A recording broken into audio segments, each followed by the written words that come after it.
Kita beralih ke isu lain, Saudara. Presiden Prabowo Subianto bertemu 5 pengusaha nasional di Padepokan Garuda Yaksa Hambalang Bogor Selasa malam. 5 pengusaha nasional yang hadir adalah Prago Pangestu Barito Pacific Group, Antoni Salim, pemilik Salim Group, Franky Wijaya, Sinarmas Group, Boy Thohir, Adaro Energi, dan Sugianto Kusuma Agung Sedayu Group. Audiensi digelar selama kurang lebih 4 jam, mulai pukul 19 hingga 23 waktu Indonesia Barat. Diskusi Presiden dengan pengusaha diantaranya mencakup kondisi ekonomi nasional serta peluang pengembangan sektor-sektor strategis yang berdampak langsung bagi masyarakat.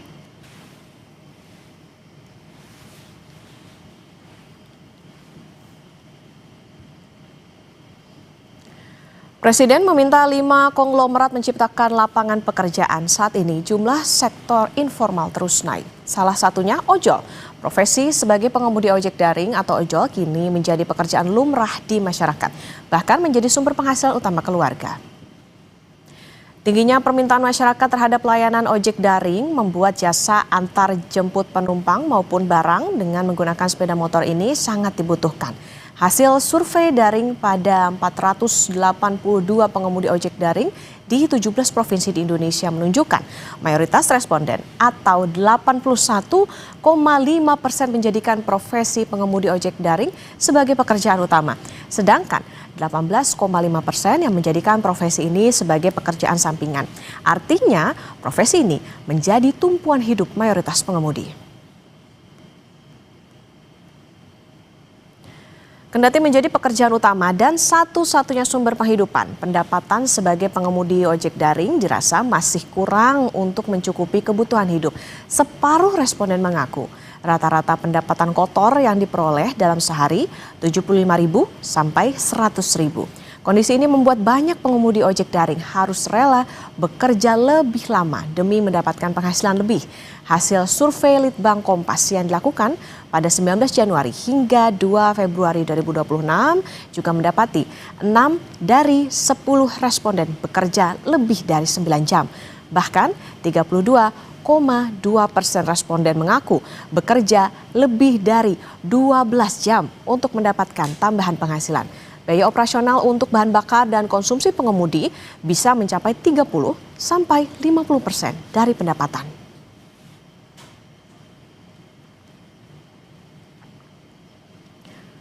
Sulitnya mendapat pekerjaan formal di Indonesia membuat ojek daring menjadi pekerjaan utama bagi kebanyakan pengemudi.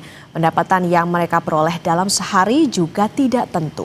Berikut suara pengemudi ojol yang kami telusuri. Awal-awal sih ini cuma sampingan, Kak.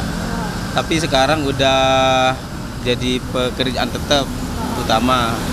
Kalau alasan kenapa jadinya akhir dijadiin pekerjaan utama kalau boleh tahu, Pak?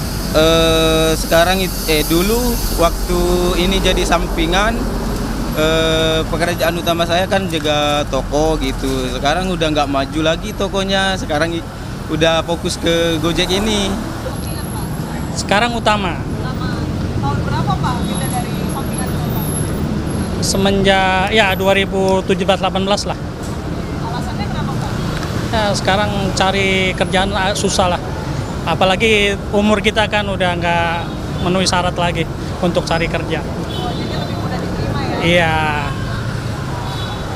Kalau boleh tahu, Pak, penghasilannya berapa, Pak, Sehari untuk saat ini ya lumayan sih, bisa buat keluarga lah. Utama. fokus utama? Kayak dari 2023 tuh udah utama memang ya? Ya, Alasannya kenapa, Bang, jadi ini pekerjaan utama? ya udah maksudnya udah apa ya? Udah patokan sih, Kak. Maksudnya udah nggak bisa kerja di mana-mana, ya kerja ojol aja gitu. Udah coba daftar kemana-mana tapi nggak keterima. Iya. Jadi akhirnya karena gampang daftar di Ojol. makanya lebih ojol sekarang. Ya. Sekarang kalau boleh tahu berapa, Bang, sehari? Sehari paling bersihnya itu 150 foto.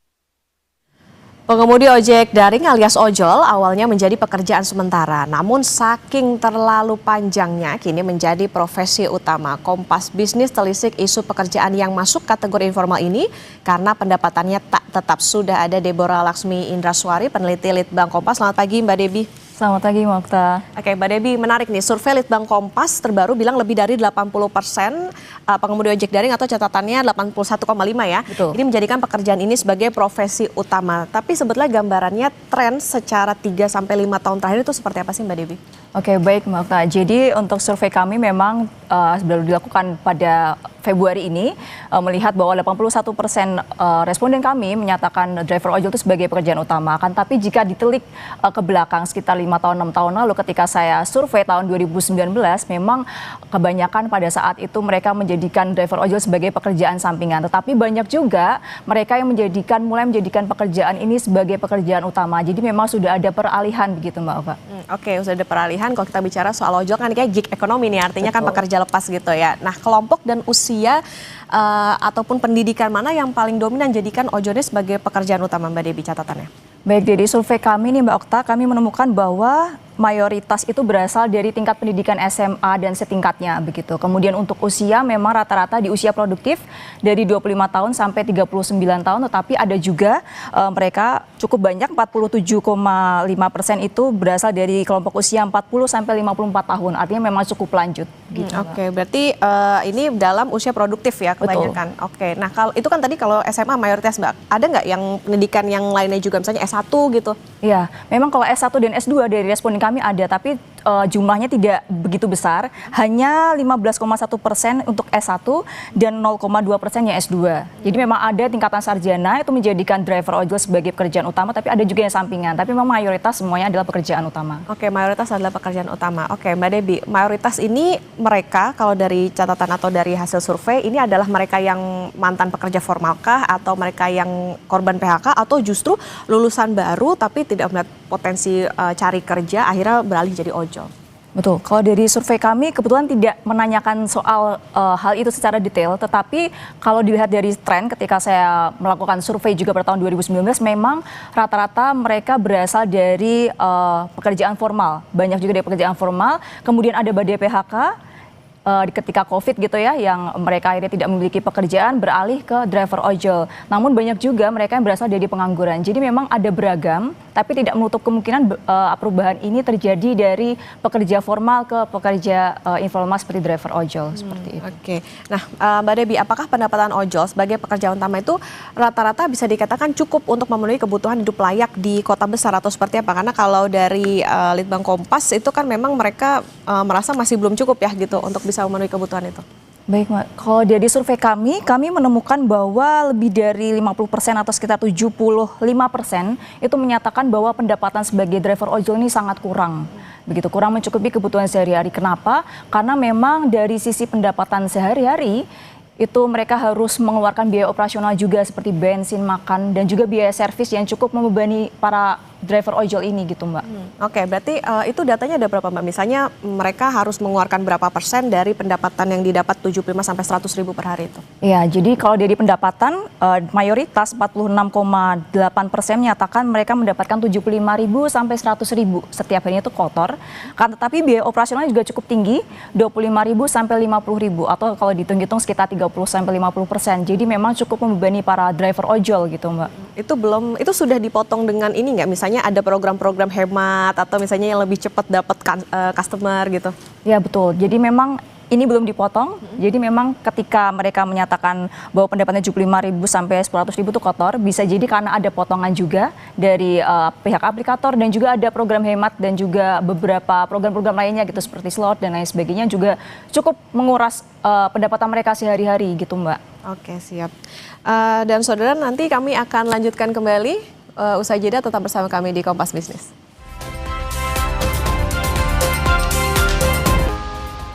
Kembali di Kompas Bisnis saudara, dan kita akan melanjutkan perbincangan, tapi sebelum ke sana kita ke informasi berikut ini terlebih dahulu. Menteri Keuangan Purbaya Yudi Sadewa mengkritik Kementerian Kelautan dan Perikanan atau KKP yang belum mengoptimalkan alokasi anggaran pembelian kapal. Padahal pemerintah punya target menggenjot industri ikan nasional. Menkyu bilang menerima aduan dari pengusaha industri kapal dan galangan kapal dalam negeri yang sampai saat ini belum mendapatkan pemesanan dari KKP. Padahal tambahan anggaran yang diminta KKP ke Kementerian Keuangan sudah disetujui dan cair. Purbaya mengkritik KKP karena lebih memilih mengimpor kapal dari luar negeri ketimbang produk industri galangan kapal lokal. Purbaya juga siap memberi subsidi jika ada hambatan soal harga. Ada 1.500 tadi harganya 975 unit. Kita maju, demand domestik harus diamankan. Kalau saya lihat kondisi galangan kapal domestik, mungkin 1/100 ya, mungkin lebih sedikit lagi.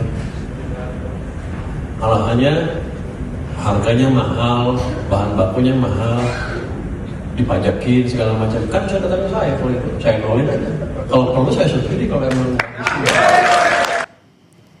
Lewat media sosial, Menteri Kelautan dan Perikanan Sakti Wahyu Trenggono merespon kritik Menkyu Purbaya. Yang terhormat Menteri Keuangan bahwa dana untuk pembangunan kapal tersebut bersumber dari pinjaman luar negeri dari pemerintah UK. Coba Anda tanya dulu deh sama anak buah Anda, benar nggak itu uang kapal sudah dikucurkan? Menteri KP justru meminta Menkyu Purbaya merecek.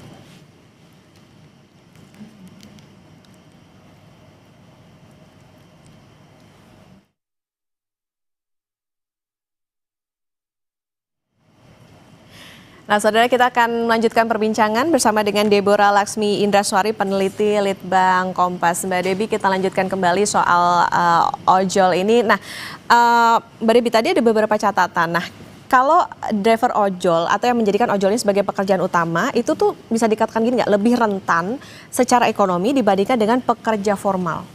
Kalau itu pasti Mbak, karena memang secara sistem kerja mereka ini kan sebuah kemitraan, jadi driver ojol ini adalah mitra. Sementara kalau pekerja formal sudah ada undang-undangan jelas gitu ya dengan segala peraturan yang ada, sementara mitra ini seharusnya relatif sama gitu kedudukannya antara pihak aplikator juga driver ojol. Tapi dalam kenyataannya memang para driver ojol ini merasa dengan status mitra ini mereka lebih dirugikan gitu, karena ada beberapa hal yang justru membebani mereka, seperti tadi misalnya dengan pendapatan tidak tetap, kemudian dengan jaminan sosial dan lain-lainnya, mereka merasa tidak ada perlindungan bagi para ojol ini. Oke, itu tadi juga sekaligus untuk apa ya, menyimpulkan 57,5 ya, yang bahwa mereka merasa aplikatornya tidak berpihak. Oke, Mbak Debi, kalau persepsi mereka soal ya kalau kita pekerja formal mungkin ada jaminan, asuransi dan sebagainya. Kalau mereka soal jaminan hari tua dan keamanan kerja itu seperti apa? Ada datanya kah? Ya baik, kalau untuk jaminan sosial dan juga hari tua sebenarnya mereka tidak memiliki ataupun tidak ada sama sekali gitu, karena statusnya sebagai mitra. Makanya kemarin mungkin tahun lalu pemerintah memberikan, tahun ini gitu ya, memberikan peraturan baru terkait dengan pemberian iuran diskon iuran jaminan sosial bagi para pekerja informal termasuk driver ojol. Tapi menurut survei kami, mereka merasa bahwa jaminan sosial ini belum cukup karena mereka sendiri untuk menghidupi kehidupan sehari-harinya masih berat. Jadi untuk membayar sendiri iuran jaminan sosial tersebut, jadi mereka merasa kurang untuk ikut sertaan untuk jaminan sosial ini, mereka kurang mau gitu untuk Oke, ada jaminan sosial, dan kalau kita ingat juga beberapa kali menjelang Lebaran juga ada permintaan untuk THR dan lain sebagainya. Nah, berarti gini, apakah para mitra ojol ini merasa dirinya itu sebagai itu tadi mitra atau justru pekerja buat perusahaan ojolnya itu? Kalau mereka sendiri, mereka menyadari bahwa mereka ini sebagai mitra, Mbak. Jadi mereka memang kebanyakan merasa lebih baik mitra saja, karena kalau pekerja formal ada banyak aturan terkait dengan jam kerja, kemudian fleksibilitas ataupun target-target kerja. Sementara kalau mitra mereka bisa menentukan sendiri. Tapi yang mereka soroti adalah bahwa status kemitraan ini dirasa lebih merugikan mereka karena ada beberapa hal yang ternyata membebani mereka dan tidak ada perlindungan seperti yang sudah saya katakan tadi gitu. Oke, nah ada nggak data soal ini Mbak Debi? Harapan mereka kepada pemerintah soal status kerja ojol nih sebetulnya seperti apa gitu? Karena itu tadi ada beberapa yang mereka minta asuransi, jaminan dan lain sebagainya. Tapi di satu sisi ya karena mereka mitra, posisinya sama nih gitu dengan aplikator. Baik, untuk ke pemerintah sebenarnya mereka tidak menuntut banyak terkait dengan status kerja sebagai mitra tersebut. Akan tapi beberapa hal tadi seperti jaminan sosial, kemudian perlindungan kerja, kemudian ada besaran potongan yang kemudian mereka berharap untuk diturunkan, mereka sangat membutuhkan hal itu untuk diatur di dalam peraturan pemerintah yang baru. Tapi untuk status kerja memang kebanyakan dari mereka merasa bahwa status kerja mitra ini lebih baik karena dengan fleksibilitas dan lain sebagainya itu. Oke, balik lagi memang ya harus dipikirkan bagaimana tadi plus minusnya begitu ya untuk jadi mitra ojol. Nah, Mbak Debbie, apakah ada kecenderungan dukungan terhadap regulasi yang lebih kuat, misalnya itu tadi soal tarif ataupun juga komisi aplikasi, atau justru ada indikasi bahwa Undang-Undang Ciptaker ini nggak melindungi profesi sebagai mitra ojol itu? Baik. Kalau dari survei kami sebenarnya ada harapan nih Mbak kepada peraturan pemerintah yang baru yang rencananya juga sedang akan digodok gitu ya. Jadi 35,9% dari responden kami itu merasa bahwa sistem kerja dan pengaturan aplikasi ini seharusnya lebih diatur lagi di dalam peraturan pemerintah, karena mereka berharap sistem kerja dan juga pengaturan program dan aplikasi itu lebih berpihak kepada mereka, tidak berpihak kepada konsumen ataupun salah satu kepada pihak aplikator. Kemudian yang kedua yang menjadi penting adalah 29,6% juga merasa bahwa potongan tarif layanan atau pembagian hasil itu harus lebih adil. Jadi itu perlu dimasukkan ke dalam peraturan pemerintah agar besaran potongan komisi ini lebih tidak memberatkan para driver ojol seperti itu. Oke, nah besaran potongan yang diharapkan oleh mitra ojol itu berapa Mbak Debbie? Ada nggak? Iya, jadi mayoritas menyuarakan bahwa mereka berharap besaran potongan komisi itu cukup 10%. Sementara saat ini kan 20% ya aturannya.